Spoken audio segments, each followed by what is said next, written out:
Good afternoon, everyone. It is afternoon now. I was a little bit too keen on afternoon early on.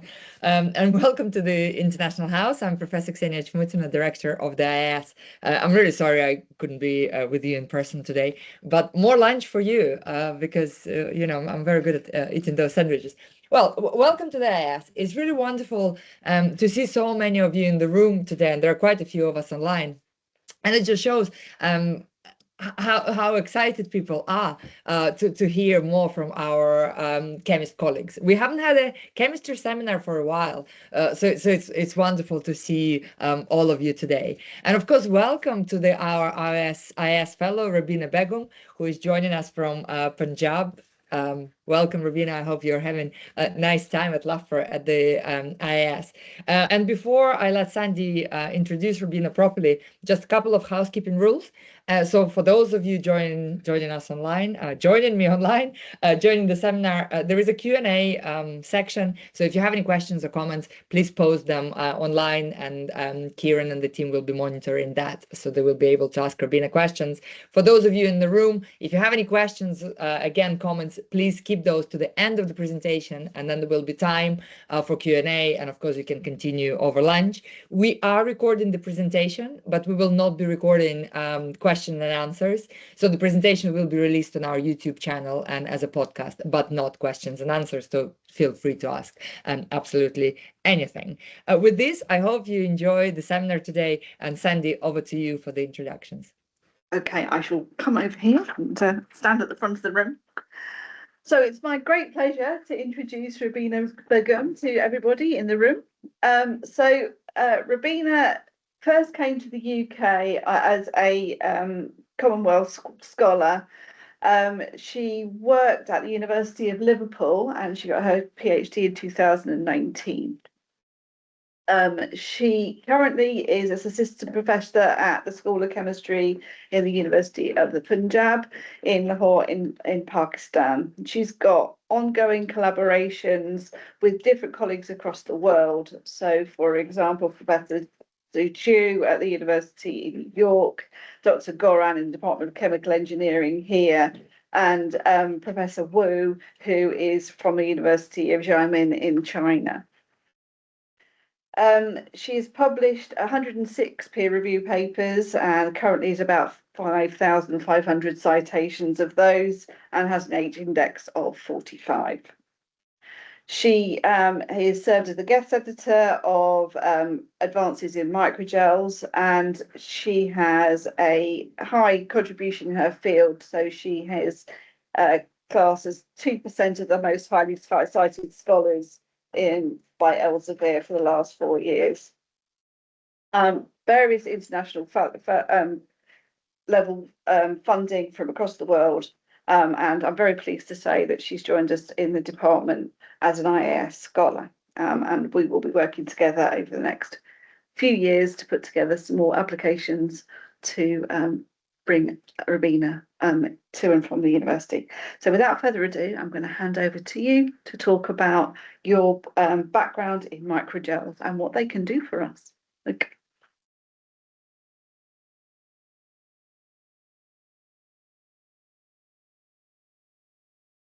Thank you so much. First of all, I would like to pay my sincere gratitude to Dr. Sandy for the kind introduction and for inviting me at the academic forum of Institute of Advanced Studies, and for giving me the opportunity to present my work in front of you. And it is a great matter of honor and pleasure for me to be here and to do some international collaboration with the Department of Chemistry, Lahore University. And I'm very much thankful to Institute of Advanced Studies for making this possible, and for making this possible in terms of people from across the globe come interact with each other and do collective work to solve the different type of global challenges as well. So before going deep into my research area, as you can see from the topic as well, that I'm working in the area of organic and inorganic hybrid microgel, mainly for the purpose of catalysis. I would like to just go through some brief terminologies which I am going to use during my presentation. That, as I told, that I am working on microgel for catalytic applications. So gels are basically cross-linked polymeric network, and we can classify them on the basis of their size into nanogels, into microgels, and into macrogels. So if they have their size in the range of nano range, like from up till 100 nanometer, we can classify them as nanogels. And if they are in the range of like 100 micrometer normally, generally, and we classify them as microgels. And if their size is bigger than this, then we classify them as the macrogels. And if the so this microgel network contain a liquid within their network. If that liquid is water, then this type of macrogel is known as hydrogel, and it is a bulk gel. So my research area is focused on microgels because no, why not nanogels? Because after the presentation, you will realize that we have to separate them through centrifugation. So we have to reuse them. So for nanogels, it is difficult to regenerate them because of the smaller size. And for the bulk gel, the properties, the diffusional properties, which is associated with my work, is difficult with the bulk gel, that is the macrogels. So I'm working on the microgels, and these microgels are classified on different bases, like they are classified on the basis of their morphology, that how they look, how they shape, and on the basis of their cross-linking ability and their basis of their responsive behavior. So on the basis of morphology, we classify them into homogeneous and heterogeneous microgels. So homogeneous microgel is such type of microgels, their network is seen throughout the microgel. The same material is there, that they are homogeneous, uniform throughout. While for heterogeneous material, there are two different materials. There is a core inside the microgel, which can be of any material. It can be any metal atom, or it can be some silica, or it can be some polystyrene, etc. And after the core, there is a network around the core, which make a network. So this type of microgel is known as heterogeneous, and one example is the core shell microgel. So I am working on both, and most of my work, research work, is based on homogeneous microgel, and the proposal which we have submitted to the IAS and for future work, that is on core shell microgels. On the basis of the cross-linking ability, these microgels are physically cross-linked.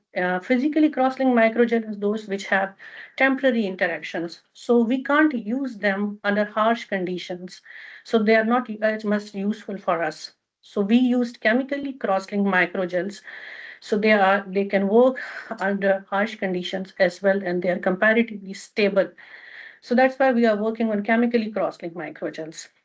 On the basis of responsive behavior, this is one of the very important property of these microgels, that they show response towards an external stimuli. And what type of response they show? They just change their size. They decrease or increase their size. How? If an external stimuli is introduced into the system, like for example, temperature, or we can change pH or just ionic strength, then they show responsive behavior. So on the basis of their response to external stimuli, we classify them onto responsive and non-responsive microgel. So I'm working on basically on responsive microgels. So one of the typical example of the responsive microgel is the thermoresponsive microgels. So as the terminology states, that thermoresponsive microgels means that these microgels responds towards the change in temperature. So when we change the temperature, they change their sizes. Like we can see from the graph as well, and from the figure, that by by decreasing the temperature, they got swollen, and by decreasing the temperature, their size becomes shrunken. So this property is very helpful in our different applications. So why these microgels shows responsive behavior. It just the property of some monomers, like currently here I am showing anisopropyl acrylamide, which shows this which make it responsive. So these microgels are responsive because of some monomers which show hydrophilic or hydrophobic nature by changing the temperature, which change their size. We can see from this graph that by changing the temperature or by increasing the temperature, there's a gradual decrease in the size of the hydrodynamic diameter of the microgel. And at a point like around 30, 32 degree, there is an abrupt change of in the size of the microgel, which is because of the a specific monomer which is present within the network of the microgel. The abrupt change which take place in the hydrodynamic diameter at that specific temperature is known as volume phase transition temperature. And this volume phase transition temperature is specific for every monomer. Like for one monomer, it is like for this monomer, it is like around 30 to 35 degree. And for some other monomer like methacrylamide, it is around 40 something. So that volume phase transition temperature at which there is an abrupt change in the structure diameter, it depends upon the type of monomer which we use. And further, this responsive microgel size is characterized by using the TEM, and we just found that they have uniform size distribution, and they are spherical in shape, and we just check the size and their uniformity from this analysis. So this is one example of the responsive microgel, how they respond towards external stimuli. So because of this responsive behavior, these responsive microgels can be used for pH sensing, for temperature sensing, for glucose sensing, and drug delivery and absorption of toxic and heavy metal ions from different bodies, nanotechnological application, and tunable catalysis. So these are different areas in which different people are working by using these responsive microgels. So our main focus is on their nanotechnological application and tunable catalytic applications. So going towards the nanotechnological applications, in what is the role of these responsive microgels? These microgels serve as a microreactor for the synthesis of the nanoparticles and as a stabilizer for the stabilization of the nanoparticle. So we use these responsive microgel as a microreactor for synthesizing different type of metal nanoparticles, and after that we are stabilizing these nanoparticles within the network of this microgel. And another application is that the tunable catalysis, like we use these responsive microgel after incorporation of the nanoparticles within the network, we are using them as a catalysis. So one example in which these microgels are used as a microreactor and stabilizer for these nanoparticle is this shown in the slide. Here I have introduced a new terminology that is also mentioned in my introduction slide, that was hybrid microgel. So when we introduce metal nanoparticles within the network of this microgel, so the network of the microgel is comprised of an organic material, like the monomer which we use is of organic nature, like it can be acrylic acid, polystyrene, napalm, etc. And the metals nanoparticles which we have loaded into the network of this responsive microgel is of inorganic nature. So that's why we are now calling them as a hybrid microgel, because it is a combination of organic and inorganic materials.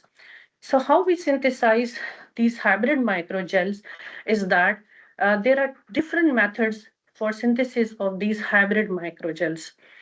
The one which I'm showing here is, first of all, you just use different monomers under some specific conditions under nitrogen purging, and use some initiator and cross-linker, and synthesize a specific microgel by using free radical precipitation polymerization method.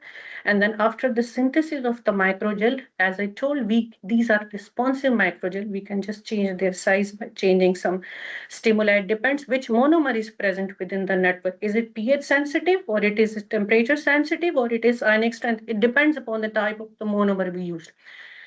So if it's pH sensitive, we just change the pH to in order to swollen the microgel, and then we introduce the metal salts to get into the network of the microgel, and then these metal salts are get reduced by some reducing agent, and as a result, we got hybrid material which contains inorganic metal nanoparticles and microgels.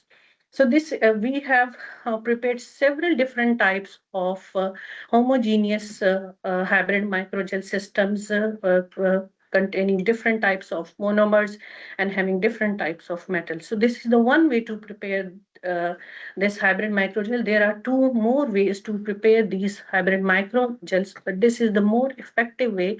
The other two ways are the one in which we have to prepare separately metal nanoparticles and microgel, and then we have to combine. The third way is that you first prepare nanoparticles, then build a cross-linking network of microgel around them. So we thought the most effective way in which they are more effectively stabilized within the nanoparticle within the network of the microgel is the hybrid microgel, in which firstly you synthesize the microgel and then introduce the metal ions and reduce them by some reducing agent and get your hybrid microgels.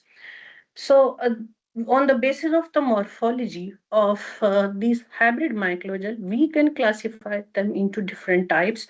So, the one which I talked earlier as well is the homogeneous microgel, which is uniformly loaded with the network nanoparticles within the network. This is the one. The second one is the in which there is, as I characterize on the basis of their morphology, that there are core shell and homogeneous.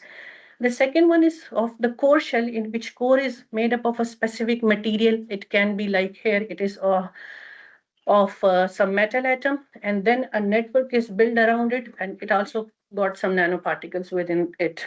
Then the third type is in which the nanoparticles only cover the surface of the microgel network. They are just on the surface of the microgels. They didn't go deeper into the microgel core.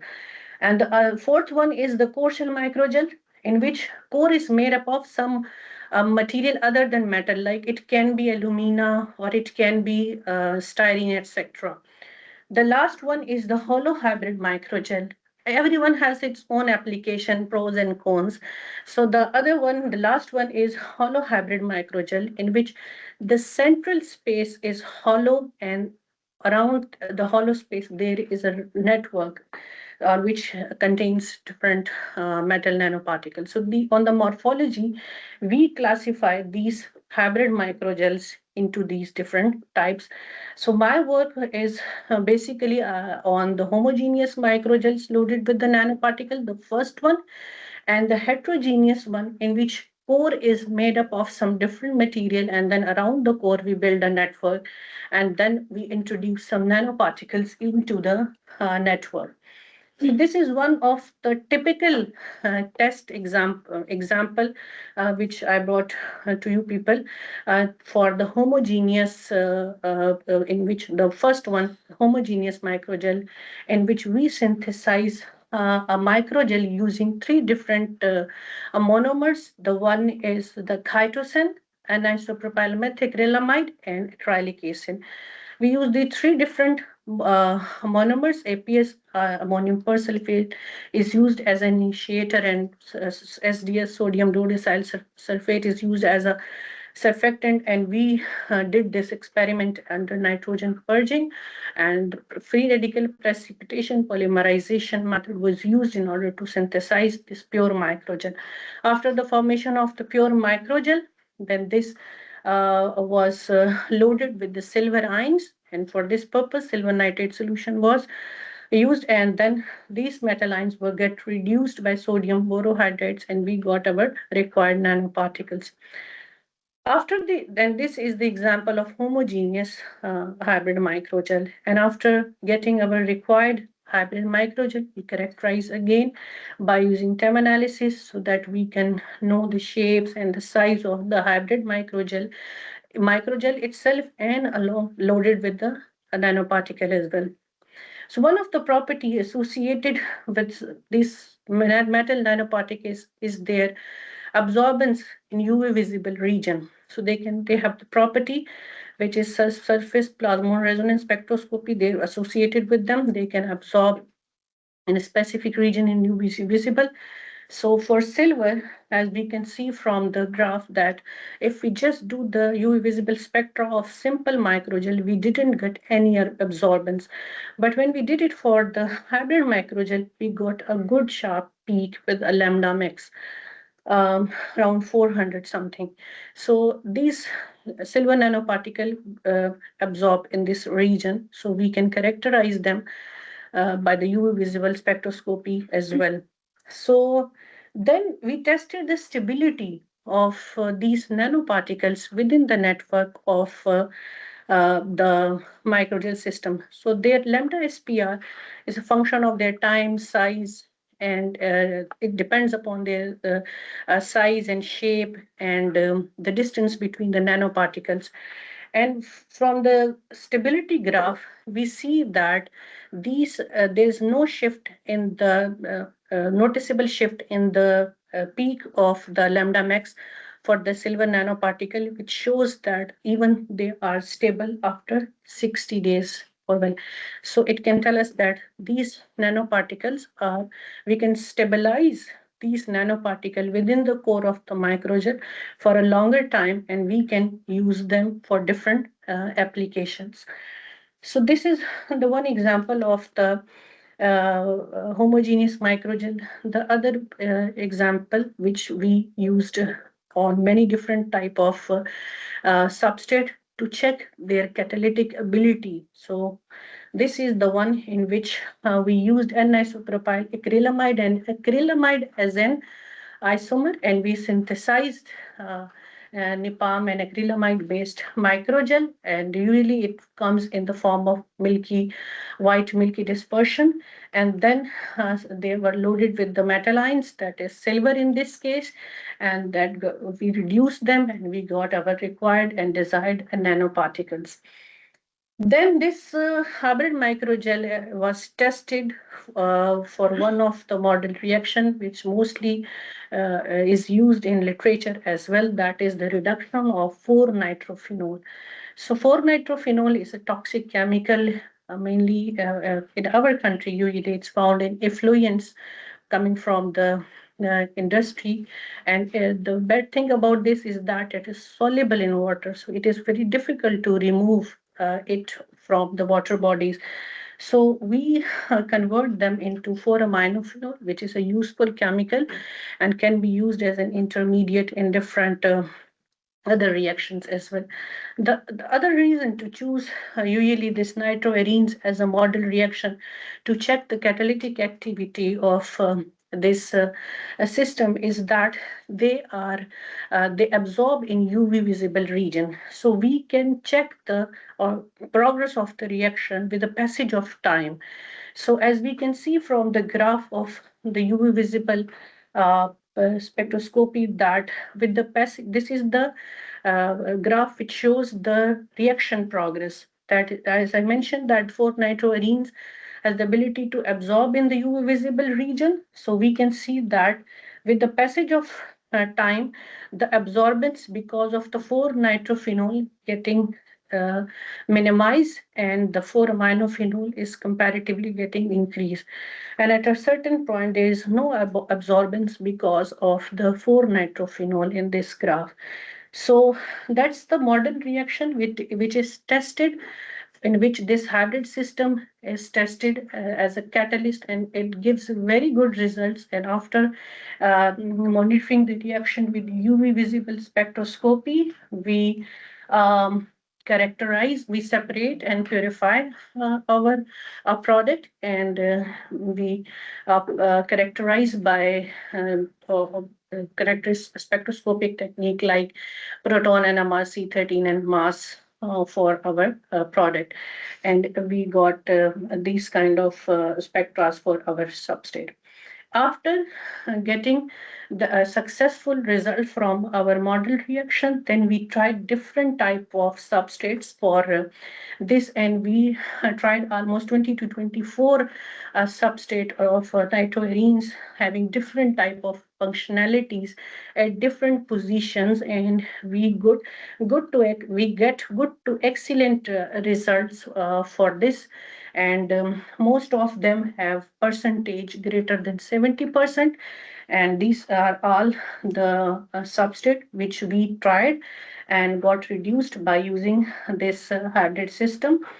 And we believe that there is a little bit variation in time and percentage yield of the product, which is only because of the different groups, electron donating or withdrawing groups present in the structure of the nitroarene at different position, which may be responsible for their reaction time or their percentage yield. So these were the substrates which we reduced by using this catalytic systems, and we got good results for all of these.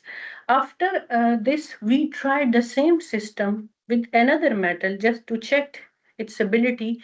Either it can stabilize some other metal, or it can do the same job or not.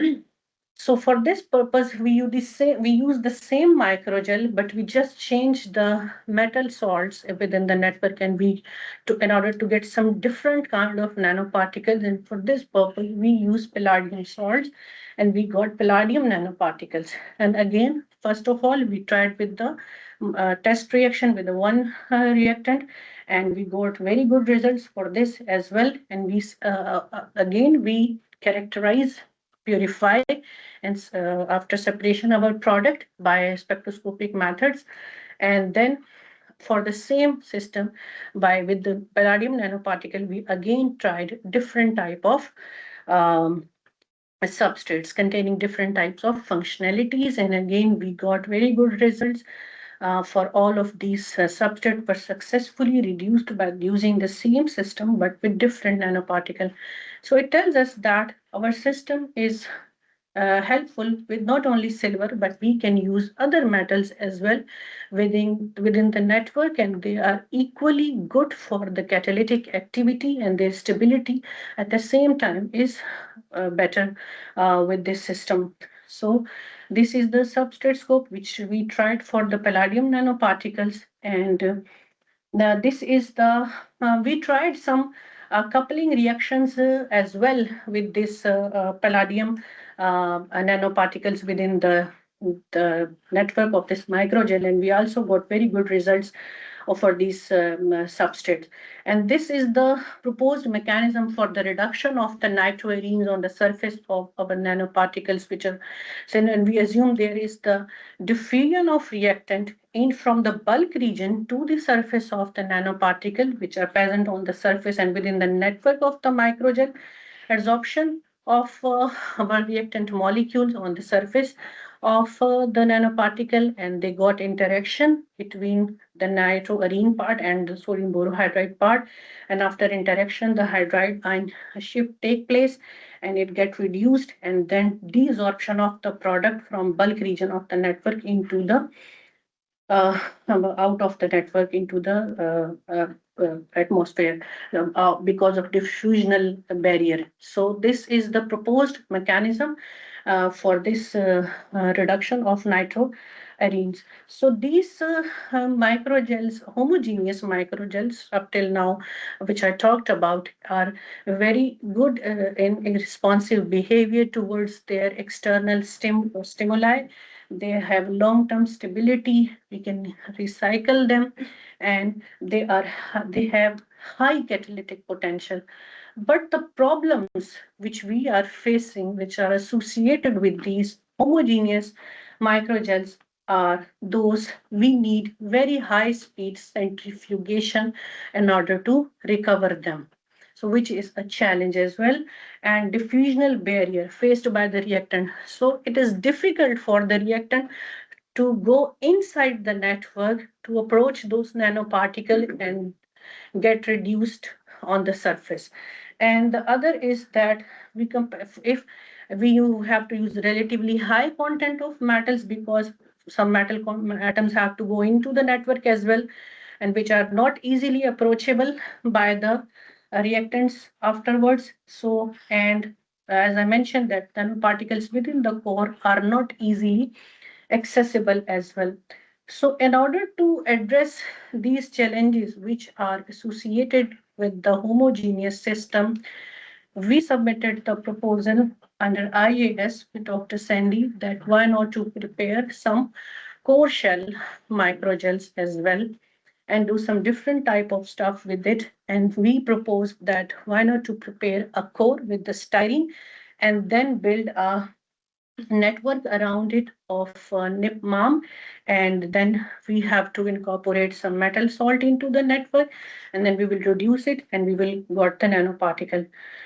So they are easily as comparatively of easy to separate after centrifugation. We can recover them easily and we can reuse them, and we then further use in different fields like for adsorption of heavy metal ions or and catalysis by introducing different type of nanoparticles. So this was the proposal, and we did some experimental work that we synthesized the polystyrene core, and then as we can see, it is a milky white dispersion.